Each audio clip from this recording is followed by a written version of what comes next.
আসসালামু আলাইকুম প্রিয় শিক্ষার্থীরা, আশা করি সবাই ভালো আছো।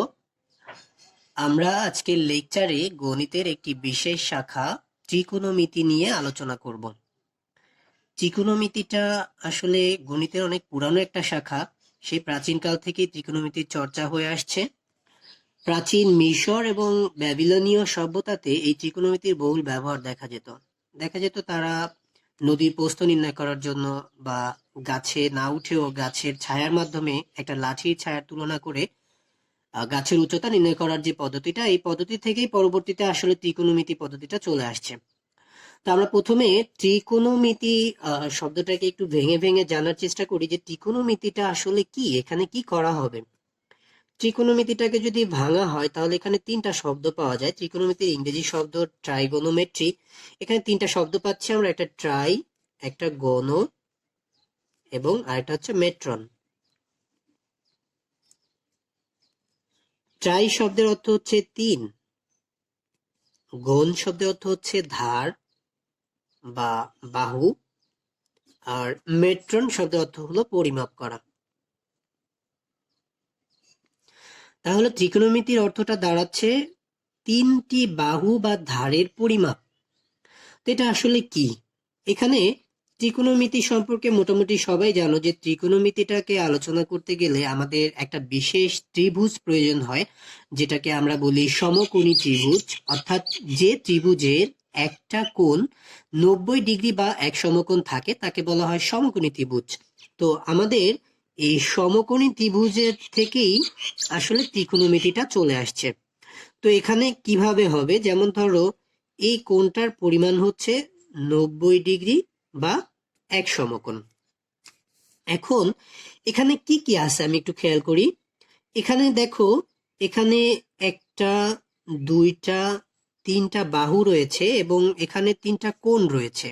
তাহলে এই তিনটা বাহুকে এই কোণের মাধ্যমে প্রকাশ করাটাই হচ্ছে আসলে ত্রিকোণমিতি। যে যে কোনো দুইটা বাহু বা যে কোনো একটা বাহু, এভাবে যদি বাহুর পরিমাণ দেওয়া থাকে এবং কোনো কোণের পরিমাণ আমরা পাই, তাহলে দেখা গেল যে এই ত্রিভুজের অন্যান্য যে বিষয়গুলো আছে সেগুলাকেও নির্ণয় করা সম্ভব হয়। এখান থেকে আসলে ত্রিকোণমিতিটা শুরু। তো আমাদের এখানে কি হবে, এই যে যে দুইটা কোণ আছে, আমরা জানি একটা সমকোণী ত্রিভুজের একটা কোণ 90 ডিগ্রি হওয়াতে বাকি যে দুইটা কোণ আছে এর একটা কোণও কিন্তু 90 ডিগ্রি হওয়া সম্ভব না। কেননা একটা ত্রিভুজের মোট কোণের পরিমাণ হবে 180 ডিগ্রি। তাহলে এখানে যদি 90 ডিগ্রি কোণ থাকে, বাকি দুইটা কোণ মিলে হবে 90 ডিগ্রি। তার মানে প্রত্যেকটা কোণই কিন্তু 90 ডিগ্রির চেয়ে ছোট। অর্থাৎ এই 90 ডিগ্রির চেয়ে ছোট কোণকে আমরা বলছি সূক্ষ্ম কোণ। তাহলে এই যে দুইটা কোণ আছে, এই দুইটা কোণ হবে সূক্ষ্ম কোণ। তো এখন আসি আমরা, সূক্ষ্ম কোণটা যদি এখানে থাকে তাহলে এই সূক্ষ্ম কোণকে আমরা কি দ্বারা প্রকাশ করব? সূক্ষ্মকোণকে আসলে গ্রিক কয়েকটা শব্দ বা কয়েকটা ওয়ার্ড আছে যে ওয়ার্ডগুলোর মাধ্যমে প্রকাশ করা হয়ে থাকে, যেমন থিটা, তারপর আছে আলফা, বিটা, গামা, ডেল। এ ধরনের কতগুলা গ্রিক ওয়ার্ড, এই গ্রিক ওয়ার্ডের মাধ্যমে এই কোণটাকে সাধারণত প্রকাশ করা হয়। এটা হচ্ছে থিটা, এটা আলফা, এটা হচ্ছে বিটা, এটা গামা এবং ডেল্টা। এখন আমরা কিন্তু এখানে আলফা, বিটা, গামা বা ডেল্টার মাধ্যম ছাড়াও এখানে আমরা কোণের মাধ্যমেও কিন্তু এটাকে প্রকাশ করতে পারি। যেমন ধরো এই ত্রিভুজটাকে যদি আমি নামকরণ করি যে এটা এ বি সি ত্রিভুজ, তাহলে এ বি সি ত্রিভুজের বি কোণটা হচ্ছে এক সমকোণ এবং এ কোণ এবং সি কোণটা হচ্ছে সূক্ষ্মকোণ। তো সেভাবেও প্রকাশ করা সম্ভব। এখন আসি আমরা ত্রিকোণমিতিটা কিভাবে আসলো এখানে। ত্রিকোণমিতি আসলে ত্রিকোণমিতির মূল যে ব্যাপার সেটা হচ্ছে ত্রিকোণমিতিক অনুপাত। ত্রিকোণমিতিক অনুপাত। অনুপাত শব্দের অর্থ হচ্ছে ভাগফল, দুইটা জিনিসের ভাগফল। তাহলে দেখো, কিছুক্ষণ আগে কিন্তু আমরা জেনেছিলাম ত্রিকোণমিতিতে গণ শব্দের অর্থ হচ্ছে ধার বা বাহু। তার মানে এই অনুপাতটা অবশ্যই এই ধার বা বাহুরই হওয়া উচিত এবং সেটা কি হবে, একটা নির্দিষ্ট কোণের সাপেক্ষে হবে। সেই কোণটা কোন কোণ?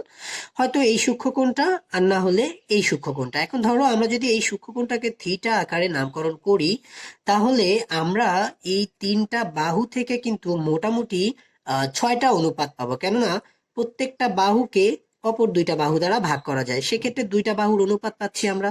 তাহলে একটা বাহু থেকে যদি দুইটা পাওয়া যায়, তাহলে তিনটা বাহু থেকে মোট 6টা অনুপাত পাওয়া যাবে। তো সেই 6টা অনুপাত কি কি হবে, তার আগে আমি আরেকটু ব্যাপার ক্লিয়ার করি। আমাদের এখানে এই সমকোণী ত্রিভুজের মধ্যে যে তিনটা বাহু থাকে, তাকে কিন্তু তিনটা বাহুকে তিনটা নামে আমরা সাধারণত নামকরণ করে থাকি। যেমন এপাশে সমকোণের যে বিপরীত বাহুটা, এই বাহুটাকে আমরা বলি অতিভুজ। এরপরে আরেকটা জিনিস যেটা আমাদের অবশ্যই মাথায় রাখতে হবে, না হলে ত্রিকোণমিতির ভিতরে অনেক জায়গাতে আমরা অঙ্ক করতে যেয়ে কিন্তু আটকায় যাব। তো সেটা হচ্ছে এই সূক্ষ্মকোণ যেটা থাকবে, আমি যেটাকে সূক্ষ্মকোণ ধরে নিব, সেই কোণটার যে বিপরীত বাহু, একে সাধারণত আমরা বিপরীত বাহু বলে থাকি। বিপরীত বাহু। কিন্তু এর আরেকটা নাম হচ্ছে লম্ব। অর্থাৎ সূক্ষ্ম কোণের যে বিপরীত বাহুটা থাকবে, সেই বিপরীত বাহুটার নাম হচ্ছে লম্ব। আর সূক্ষ্ম কোণের সাথে যে বাহুটা আছে, আমাদের কিন্তু আর একটাই বাহু বাকি থাকে, তাহলে এই বাহুটাকে বলা হচ্ছে সন্নিহিত বাহু। সন্নিহিত বাহু, বা এই বাহুর আরেক নাম হচ্ছে ভূমি। এখন আমরা তাহলে পেয়ে গেলাম যে তিনটা বাহু, একটা হচ্ছে লম্ব, একটা অতিভুজ, আর একটা হচ্ছে ভূমি। তাহলে আমি যদি প্রথমে এই লম্বটাকে ফিক্সড রেখে আমি লম্বটাকে ভাগ করি, প্রথমে আমি ধরো লম্বটাকে অতিভুজ দ্বারা ভাগ করলাম, তারপর 2 নম্বরে আমি লম্বটাকে লম্বটাকে ভূমি দ্বারা ভাগ করলাম। এরপর ধরো আমি ফিক্সড করলাম, আমি ভূমিটাকে ফিক্সড করলাম। তাহলে ভূমিটাকে প্রথম আমি অতিভুজ দ্বারা ভাগ করলাম, আবার আমি ভূমিটাকে লম্ব দ্বারা ভাগ করলাম। তাহলে প্রত্যেকটা বাহুকে দুইটা করে ভাগ করা যাচ্ছে। এরপরে ধরো ভূমি আর বাকি আছে আমাদের অতিভুজ, তাহলে আমি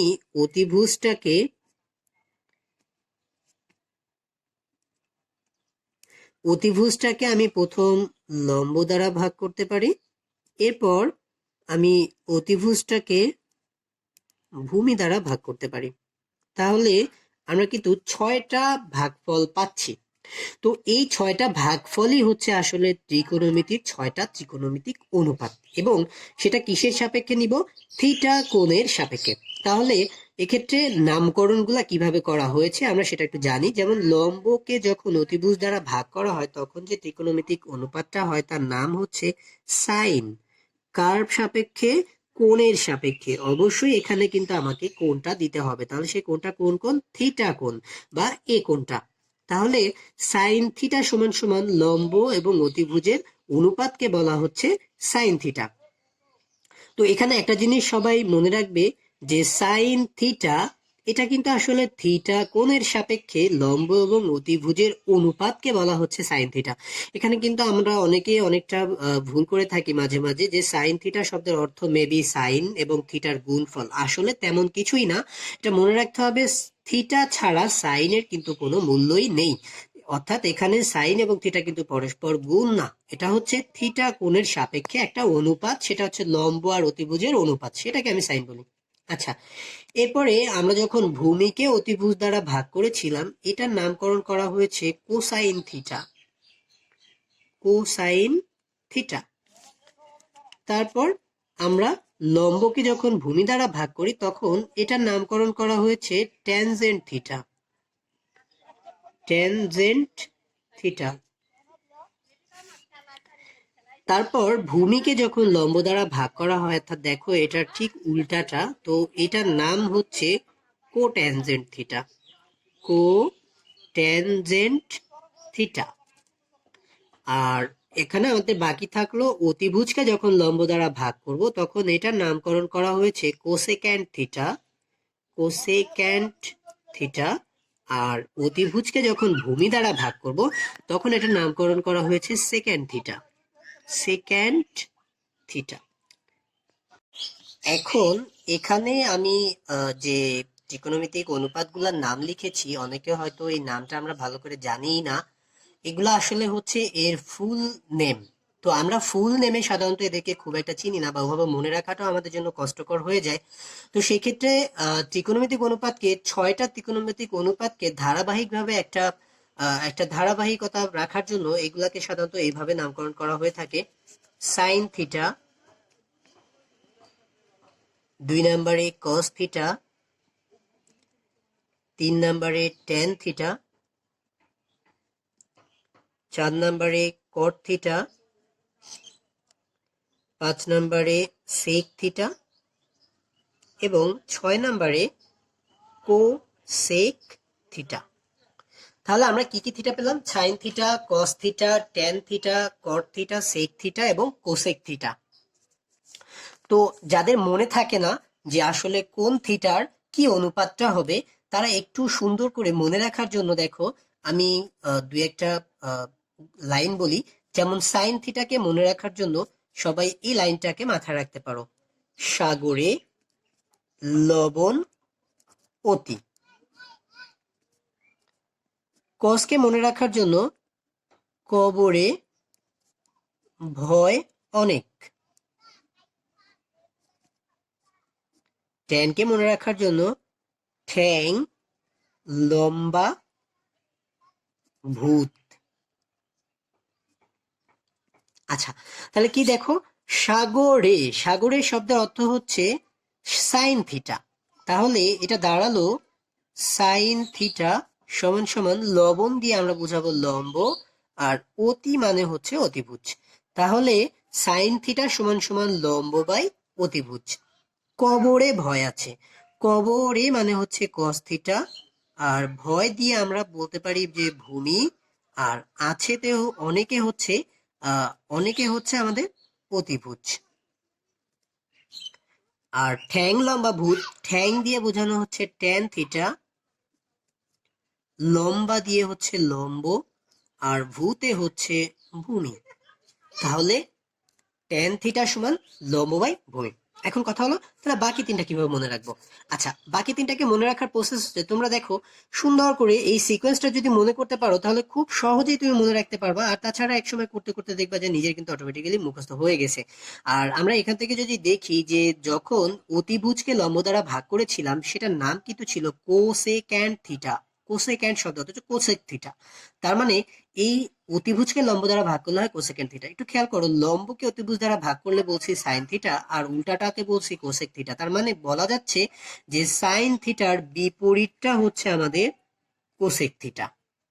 এরপর দেখো কস থিটাটা কি ছিল? কস থিটা অর্থাৎ কোসাইন থিটাটা ছিল ভূমিকে অতিভুজ দ্বারা ভাগ করলে তাকে আমরা বলছিলাম কোসাইন থিটা। তাহলে আমরা দেখি অতিভুজকে ভূমি দ্বারা ভাগ করলে তাকে কি বলা হয়। এই যে অতিভুজকে ভূমি দ্বারা ভাগ করলে সেখানে কিন্তু বলা হচ্ছে এটাকে সেকেন্ড থিটা। তার মানে বোঝাই যাচ্ছে যে কস থিটার বিপরীতটা হচ্ছে এই সেক থিটা।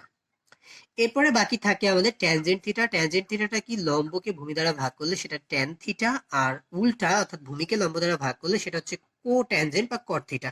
তার মানে ট্যানের উল্টাটা হচ্ছে কট থিটা। তাহলে আমরা কিন্তু বুঝলাম যে সাইন থিটার উল্টা হচ্ছে কোসেক থিটা, কস থিটার উল্টা হচ্ছে সেক থিটা এবং ট্যান থিটার উল্টা হচ্ছে কট থিটা।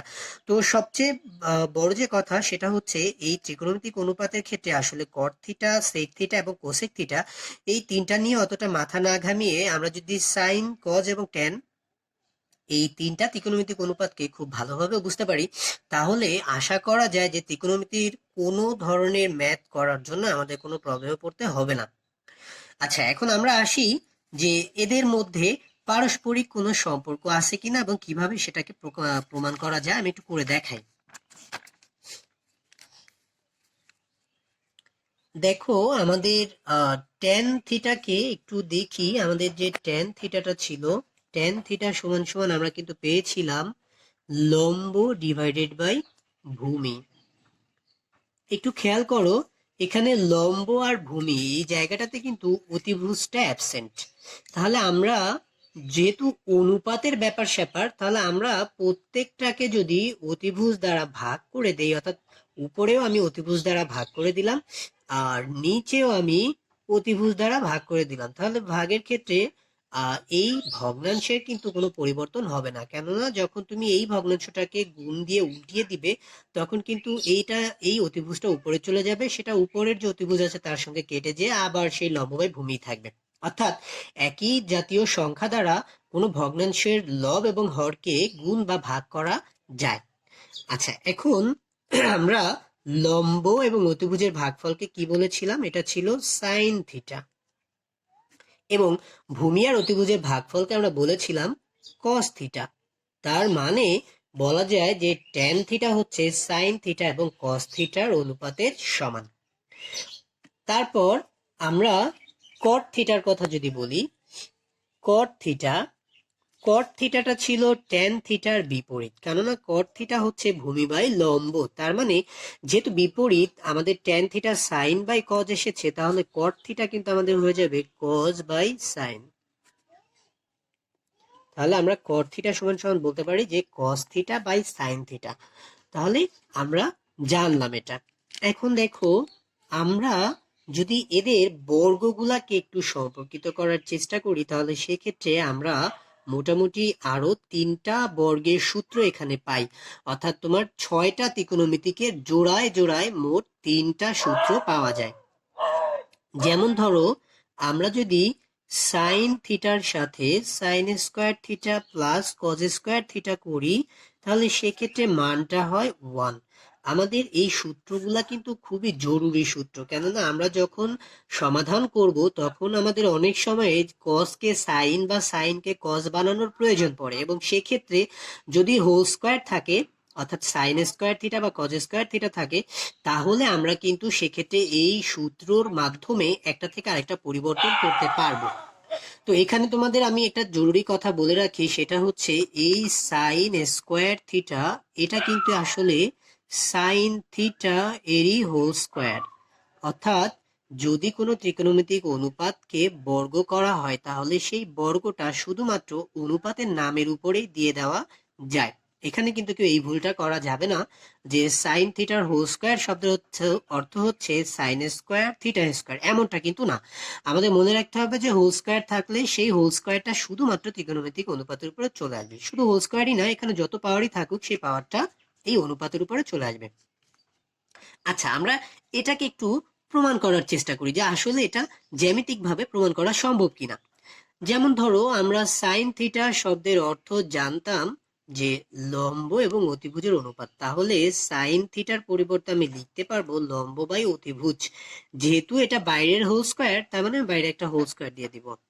আর কজের ক্ষেত্রে আমরা জানি ভূমি আর অতিভুজের অনুপাত, তার মানে বাইরে আমার একটা হোল স্কোয়ার হয়ে যাবে। তাহলে এখানে কি আসছে? লম্ব স্কোয়ার ডিভাইডেড বাই অতিভুজের স্কোয়ার, আর এখানে ভূমি স্কোয়ার ডিভাইডেড বাই অতিভুজের স্কোয়ার।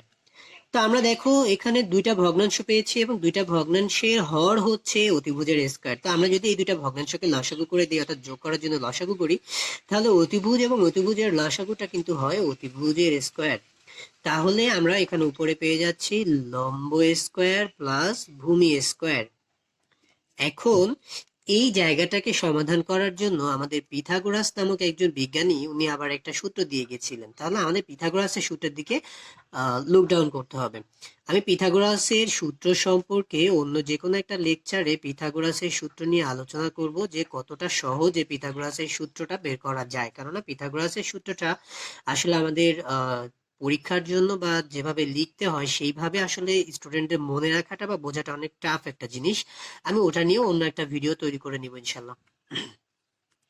আচ্ছা, পিথাগোরাসের উপপাদ্যটা ছিল অতিভুজের বর্গ লম্ব এবং ভূমির বর্গের যোগফলের সমান। অর্থাৎ অতিভুজের স্কোয়ার সমান সমান লম্ব স্কোয়ার প্লাস ভূমি স্কোয়ার। অর্থাৎ আমি এখানে লম্ব স্কোয়ার এবং ভূমি স্কোয়ারের পরিবর্তে লিখে দিতে পারি অতিভুজের স্কোয়ার। তাহলে নিচে আবার আছে আমার অতিভুজের স্কোয়ার। দেখো দুটো কিন্তু উপরে নিচে একই জিনিস হয়েছে, তাহলে এদের ভাগফলটা হবে 1। অর্থাৎ sine square theta plus cos square theta equal two কিন্তু 1 আমরা পেয়ে গেলাম। এখন তাহলে সাইন এবং কজের মধ্যে হোল স্কোয়ার একটা সূত্র আছে, তাহলে আমাদের আরো যে 4টা ত্রিকোণমিতিক অনুপাত রয়েছে, আমাদের কিন্তু এই 4টা ত্রিকোণমিতিক অনুপাতের মধ্যেও এইরকম একটা সম্পর্ক রয়েছে। তাহলে সেই সম্পর্কটা কি? সেই সম্পর্কটা হচ্ছে একটা sec square theta minus tan square theta equal to 1 এবং আরেকটা হচ্ছে cosec square theta minus cot square theta equal to 1। খেয়াল করো আমাদের এই সাইন স্কোয়ার থিটা এবং cos square theta equal two যে 1 হয়, এখানে কিন্তু আসলে সাইন বা কজ আগে পরে হয়ে গেলেও কোনো প্রবলেম হয় না, কিন্তু এই sec square theta tan square theta এটা যদি কোনোভাবে একটা আগে চলে আসে আর একটা পরে চলে আসে তাহলে কিন্তু প্লাস মাইনাসের একটা ঝামেলা হয়ে যাবে, এবং প্লাস মাইনাসের ঝামেলা হয়ে গেলে তখন কিন্তু আর অঙ্কটা মিলবে না। তো সেই ক্ষেত্রে কি করব আমরা, আমাদের তো মনে থাকে না যে সেক স্কোয়ার থেকে ট্যান স্কোয়ার মাইনাস হবে নাকি কোসেক থেকে কট মাইনাস হবে, কোনটা হবে। আরেকটা ব্যাপার হচ্ছে তোমরা শুধু মনে রাখবা যে সাইনের সাথে কজের ক্ষেত্রে শুধুমাত্র প্লাস, বাকি যে দুইটা অর্থাৎ চারটা ত্রিকোণমিতিক অনুপাত আছে এদের মধ্যে সম্পর্কের মধ্যে মাঝখানে অবশ্যই মাইনাস হবে। এটা তোমরা প্রত্যেকের চেষ্টা করবা, এই বাসাতে সবাই চেষ্টা করবা এইভাবে করে, অর্থাৎ আমি এখানে যে জ্যামিতিক প্রমাণটা দেখালাম সাইন স্কয়ার আর কজ স্কয়ারের, এইভাবে জ্যামিতিক প্রমাণের মাধ্যমে এটাকে প্রমাণ করার চেষ্টা করবা। যদি না পারো অবশ্যই কমেন্ট বক্সে জানাবা, আমি সবার সমাধান করে দেওয়ার চেষ্টা করব। তো এখানে দেখো তোমরা মনে রাখার জন্য ছোট্ট একটা ট্রিক্স বলে আমি, আমাদের যখন ইংরেজি অ্যালফাবেট পড়ি, ইংরেজি অ্যালফাবেটে কিন্তু আমাদের এস এর ঠিক পরের অ্যালফাবেটটাই টি। হ্যাঁ, আশা করি বুঝতে পেরে গেছো তোমরা যে তাহলে সেক স্কোয়ার এর পরেরটা হবে ট্যান স্কোয়ার, যেহেতু এস হচ্ছে অ্যালফাবেট আগে এবং টি অ্যালফাবেটটা পরে, তাই সেক থেকে আমি ট্যান মাইনাস করবো, অর্থাৎ sec square theta minus tan square theta equal to 1। কি দারুণ না? আচ্ছা দেখো এরপরে কোসেক এবং কট, এখানে আবার একটা প্রবলেম যে কোসেক আগে হবে না কট আগে হবে। খুব মজার একটা ব্যাপার, দেখো ধরো এখানে কোসেক শব্দটাকে লিখতে কিন্তু আমাদের প্রায় 5টা অ্যালফাবেট ব্যবহার করা হয়েছে এখানে কোসেক, আর এখানে কটে কিন্তু অ্যালফাবেট মাত্র 3টা। এটা খেয়াল করো, কোসেক এবং কট উভয়ে কিন্তু সি অ্যালফাবেট দিয়ে শুরু হয়েছে, তার মানে এখানে কিন্তু আমি এইটার মতো পোদ্দারি করতে পারছি না। তাহলে আমি কি করব, তাহলে কিভাবে মনে রাখবো? মনে রাখবো দেখো কোসেক কিন্তু অপেক্ষাকৃত মোটা, অর্থাৎ 5টা অ্যালফাবেট, আর কট কিন্তু অপেক্ষাকৃত চিকনা, তাহলে এখানে 3টা অ্যালফাবেট।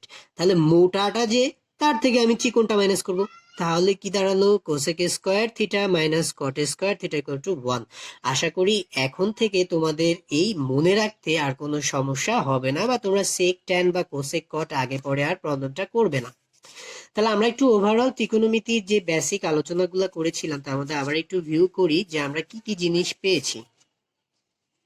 তাহলে আমরা যে সূত্রগুলো পেলাম আমরা যদি একটু লিখে নেই একটা বক্সের মাধ্যমে, দেখো আমি কিন্তু এখানে মোটামুটি 3 ধরনের সূত্র পেয়েছি। তাহলে আমি যদি 3টা সূত্রকে বক্সের মাধ্যমে লিখি, তাহলে দেখো প্রথম বক্সে যে সূত্রগুলো আসে সেটা হচ্ছে একটা ত্রিকোণমিতিক অনুপাত থেকে কিভাবে আরেকটা ত্রিকোণমিতিক অনুপাত বোঝা যায়।